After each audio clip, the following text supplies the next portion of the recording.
Okay, so welcome guys. Just let me get a gallery view here because you know how they love it when I take pictures of you guys. So turn on your camera, Otto, Jir, Paola, so they can see you.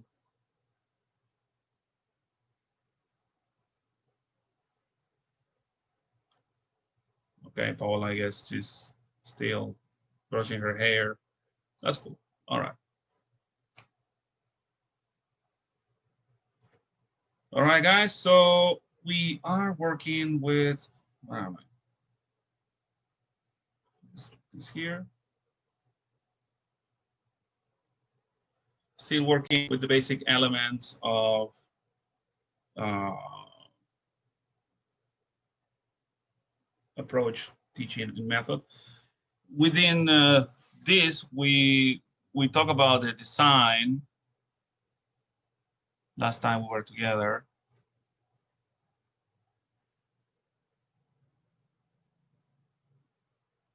um, yeah, the theories of language. Teacher, I have a question. Sure, go ahead. Regarding the theories of language learning, Yep. where can we find more information about those terms? Because I think I didn't find in information about how to fill in a chart that it's right there at the This bottom. one, I yes. this one, behaviorism and cognitive learning. I mean, in your website, you have this book called Approaches to Language Teaching and Learning, and I think you can have enough information there. I can upload another book by Diane Larson Freeman. I think I did. Let me check. And you know, between those two, within your cover, did I? Yeah, here. I don't And, know if it was just me, but I couldn't find sorry. that book. Actually, I couldn't find that book you're mentioning. I had to look for it online, and I Oh, okay. didn't know what I was doing. No, I mean I uploaded in the first unit. Hopefully, you know, hoping that you will download it and have it in your device. And since we closed unit one, no hide the weaknesses there. You see, no, it's there. Can you check like unit one? Yes, Because it's there, the book. the books are there, right? Yes, you can see Yes, them. there Okay, are both. There are two just books. yeah, just download them from there. And like I said, Diane Larson Freeman, she's a pioneer in methods and approaches. And then uh, Jackson Richards, he's the man. He's you know he literally wrote the book on methods and approaches, which are the one that you have right here in the third edition.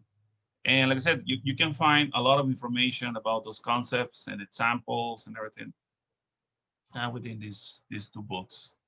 Uh, you know, so I will suggest that you download them and open them and start reading them. You know, uh, because they're going to help you.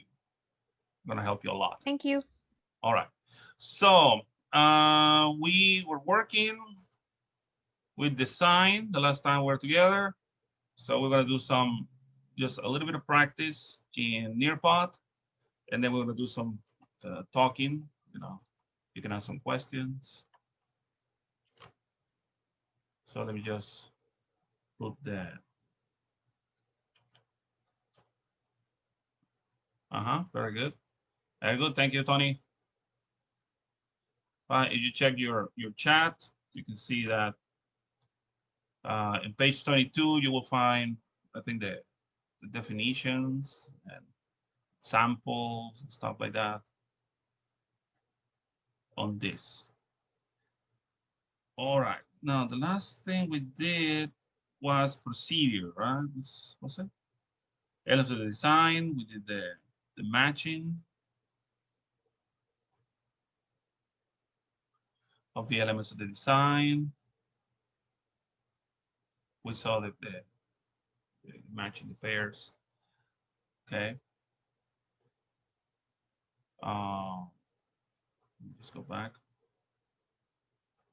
You said that the elements of the design were the objectives we want to achieve, the syllabus, how we're going to organize everything, the learning and teaching activities that we're going to carry out, as well as the roles of these three main elements, very important elements in the class. You know, what is the teacher supposed to be doing, what is the student supposed to be doing, and what is the material supposed to be doing um, within that syllabus in order to achieve these objectives.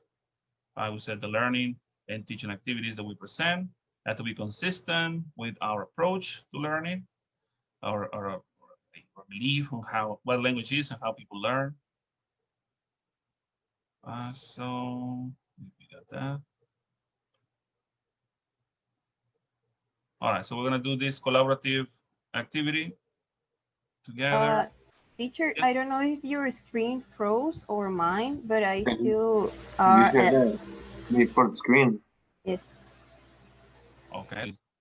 What happened? Do you guys? All right, now you can see everybody here. Yes. Okay, we're all here. Good. Now let's see if I can share that with you.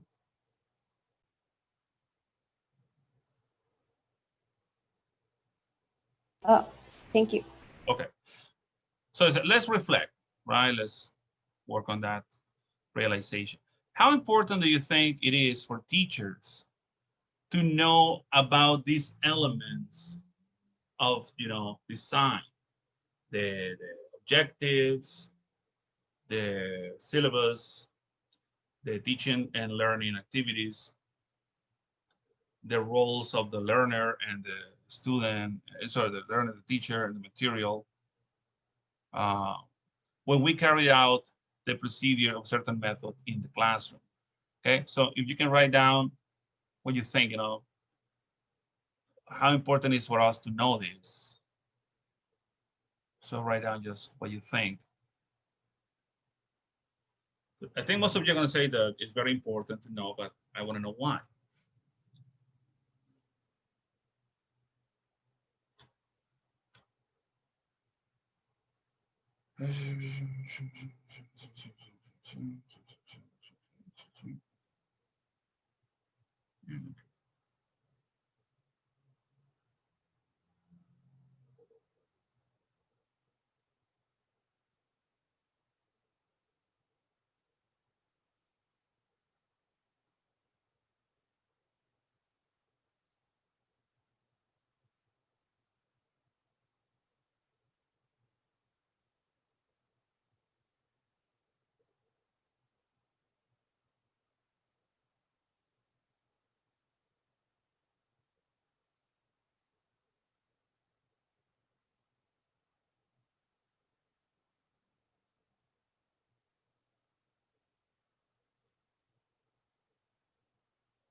Guys, I don't see any participation.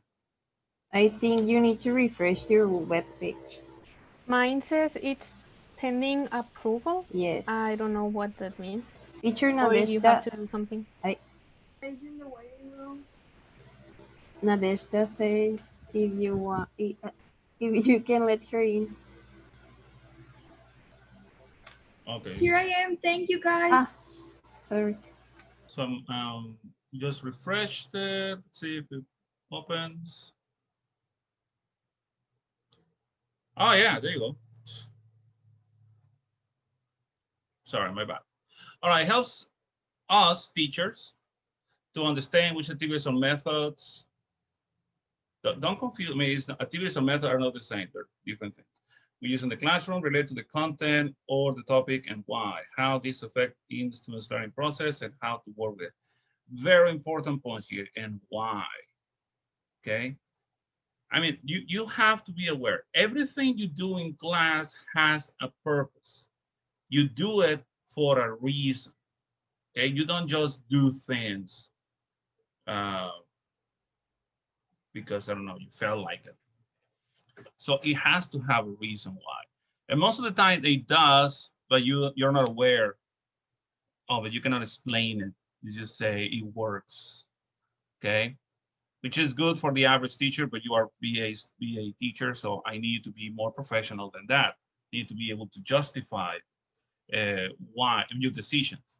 You know, um, if you do a grammar sheet activity, fill in the blanks, vocabulary, whatever, you have to know why. What is the objective of that? What is the point?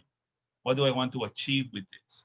Again, that is consistent with uh, everything. The syllabus that you have, the role of the learner, your role as a teacher, how do the student and the teacher interact with the material in order to achieve the final goal, the outcome. I don't know what outcome you're trying to achieve.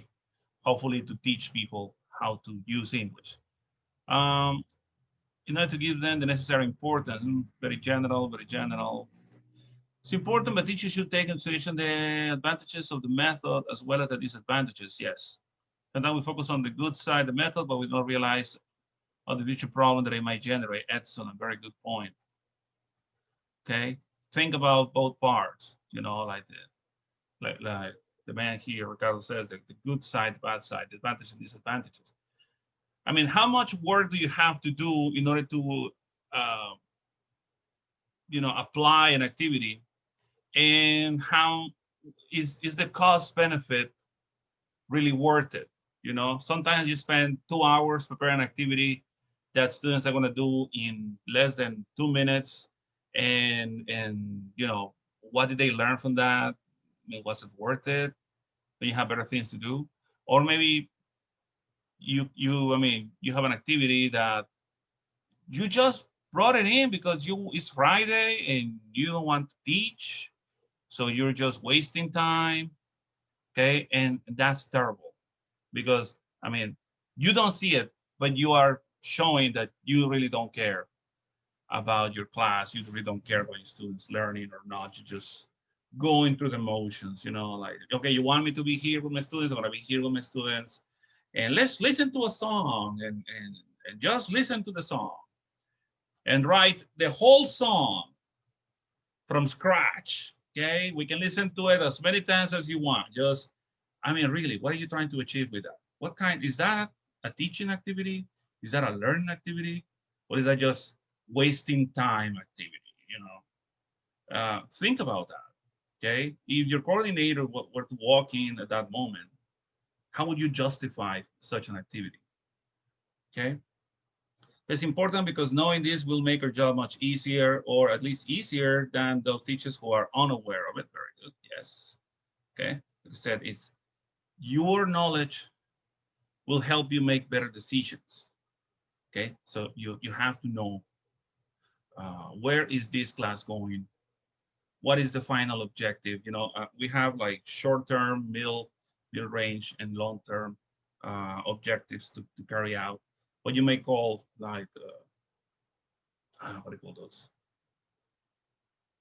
You got goals and objectives, like if we achieve these short-term goals, hopefully in the end, you're gonna get to the bottom line or the crossing line, or you're gonna get what you set out to do. I think it's important so teacher knows what method is better for the students to bring to the classroom. Well, again, what's better for the students is, I agree with that. What works better for the students? Remember, you can have the same class 5 times in the day, but you don't have the same students 5 times in the day, okay?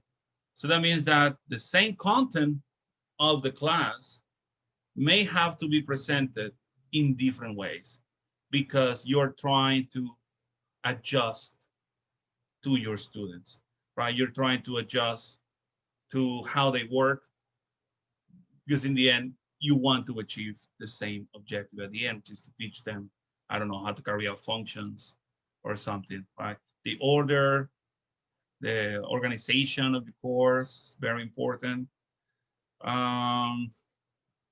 Yeah, okay. That's Carlos here. So I think it's important because teachers need to know why they do everything. They have to be aware of everything they teach. Yes, that's exactly what I think. It's very important because it means that as a teacher, you're aware of what you're doing. There are specific reasons of what you're implementing, what you want to achieve with that, and you're not just making random decisions. Yes. Okay. I mean, if you talk to an experienced teacher, not necessarily a trained teacher, but an experienced teacher, a teacher that has been teaching around for a long time, they will give you some very good tips on how to on activities. Okay. And they even like they can put it like, oh, if you're teaching this grammar, do this activity. If you're working with this function, I suggest this activity. And they work. They work because these teachers have been trying it for a long time, and they've been polishing it, they're making it better. But if you ask them like the foundation of this activity, where's it come from, what's the belief, behind that? How do you see language? How do you see learning? They probably won't be able to answer, okay? Because again, they're experienced teachers, but they're not trained teachers, okay? So it's the same thing that I was telling you at the beginning of your classes, that gut feeling, this works. I know it works because I have done it many times, but you cannot justify it, okay? So we have to be aware, not aware, we have to be able to justify our decisions, okay? And say, I'm doing this because I think that people learn by understanding. I think that people learn when they work in collaboration. I think that people learn when they work alone and introspection. So that's why you're doing the different activities that you're doing. If you ask them to work alone and reflect, then you're betting more in the intrapersonal intelligence of the student. That this student or that student works better on their own, just reflecting. But you say, no, these students work better together. So it's more interpersonal. These students work better with clear visual aids. So, you're using PowerPoint, posters, flashcards. These students learn better by rhythm and intonation. So a chant, a song, okay? So that's what you're doing, right? Because in the end, the objective is for them to learn I don't know what you're teaching, the rules of the language, the function of the language, or to interact and socialize with the language. Right? Remember, those are the three views, the main views of language. All right, sorry, I digress. You guys have a comment, a question, something that you want before we move on? Please, now's the time. Nobody? Okay. You sure? Yep. Okay, moving on then.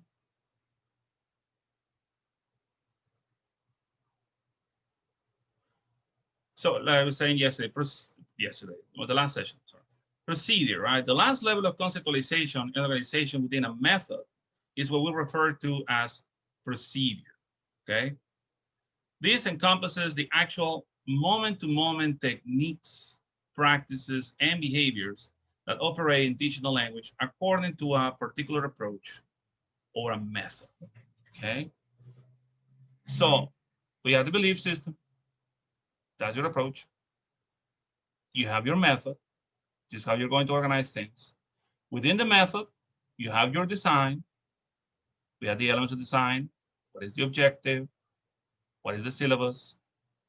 What are the teaching and learning activities? What is the role of the material? What is the role of the teacher? What is the role of the learner? I have to take all that into account. That's good. That's kind of general. All right. But then what about in class? That's what procedure jumps in. That said, this is what we do. Okay.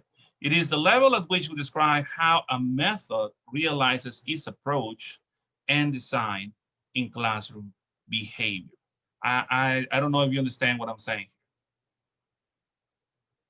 Can somebody like raise your hand or something and say, I don't understand, or can you clarify that? Because you talk too much, but I don't understand what you're saying. Can you clarify that, please? Thank you, Ricardo. That's what I meant.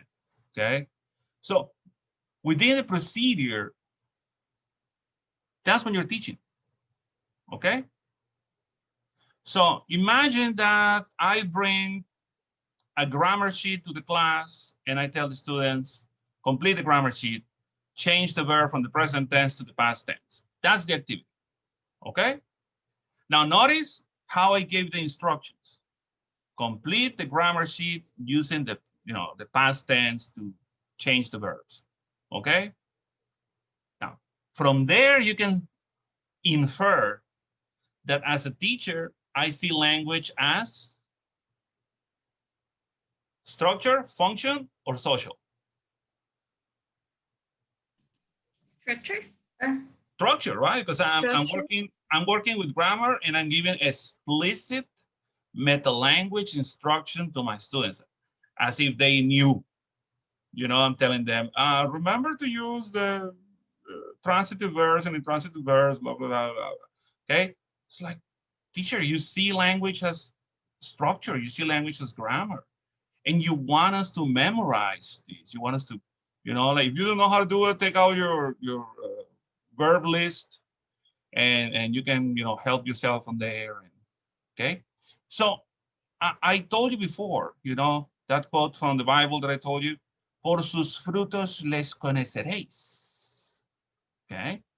You see that tree and you see that the tree has apples and you know that is an apple tree.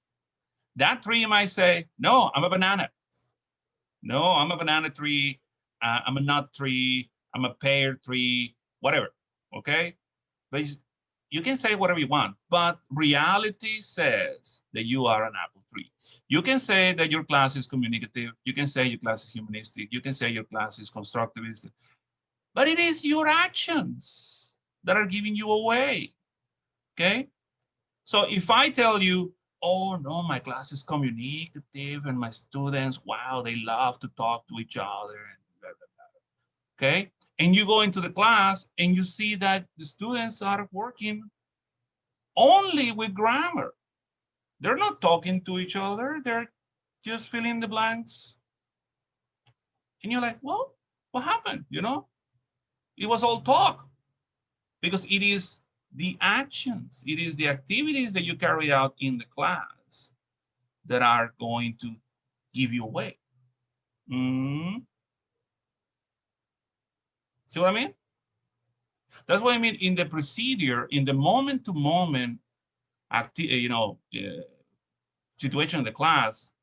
That's how we know, okay? Because any activities that you bring to the class, they're consistent with your method. And that method is founded on your approach. Now, don't get me wrong. You can bring grammar sheets to your students for them to complete. But what is the objective?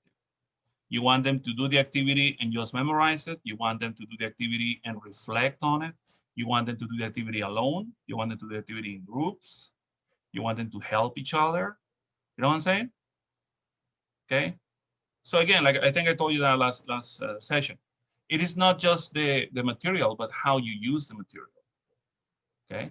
Because I can take a grammar sheet and make it a collaborative task, like work together and try to do this to convince each other. try to reach some sort of agreement, a consensus on blah, blah, blah. Oh, so the teacher is working on students working together, constructing their own knowledge. The teacher is not overemphasizing on only grammar, and he doesn't see the students as just passive individuals but more active individuals, right? And then from that grammar sheet, say, okay, take some of the expressions and actions and create a conversation or create a story, talk about your experiences, blah, blah, blah. Right? You're promoting that. So it's not just grammar, but, grammar can be the working graph upon which you're going to build role plays, dialogues, conversations, presentations, I don't know, okay? So again, it is the activities that you bring to the class. Not just the activities, but also how you present them. Do you give the proper instructions? Do you do follow-up? Do you make sure students understand? How do you do that? Okay, that is procedure. I love this. It's a terrible joke. Like we tell teachers one another, ¿en qué unidad vas? Yo voy en la 7. Ah, qué bien. ¿Y tus alumnos? No, los perdí como en la 3, ¿no? Pero yo ya voy en la 7. Ya yo terminé la unidad 2, 3, 4, 5, 6 y 7. Mis alumnos no tienen ni idea de qué ondas, pero yo ya di la clase. Okay, so that's terrible. Like that's why I say it's dark humor or anything. Okay, so let's move on to another activity.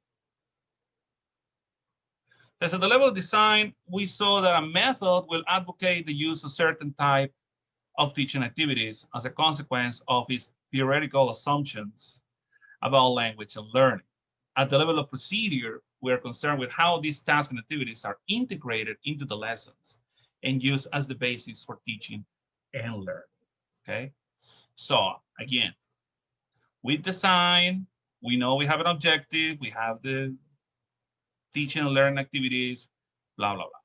But how do you implement them? How do you make it work, right? That is the level of procedure.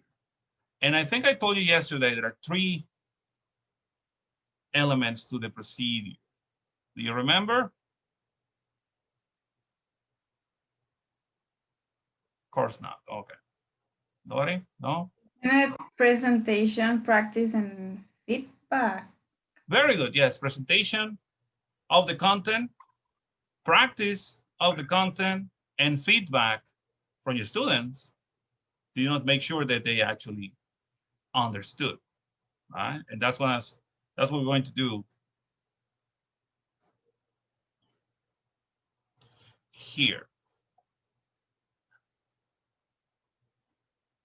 Yeah. Teacher, can you repeat again design? Design will be like the things you need to do and that's it. But procedure will be how you make them work.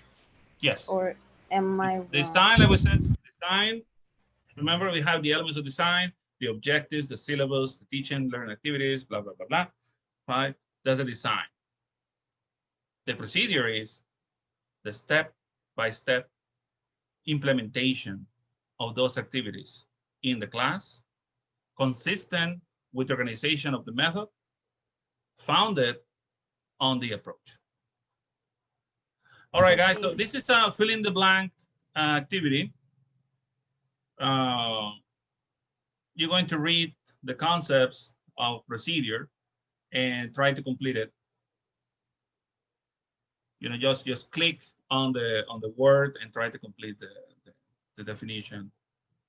Fill in the blank. Right, self-explanatory.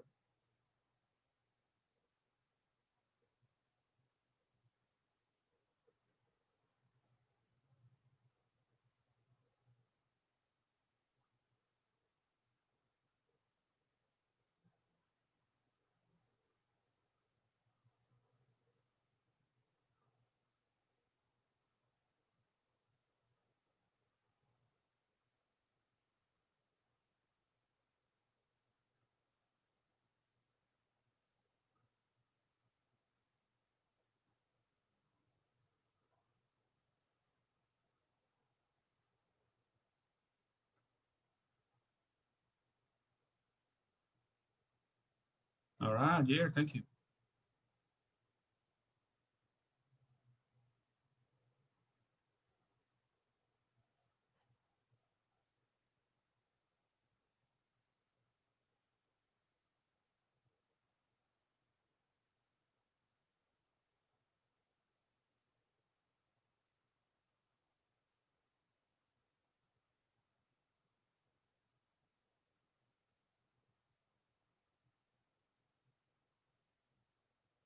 Dayani, very good. Oh my God.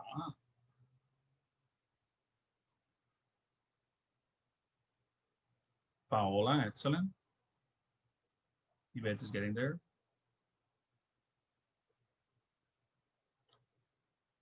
Hmm. Thank you, Angelica, Brian.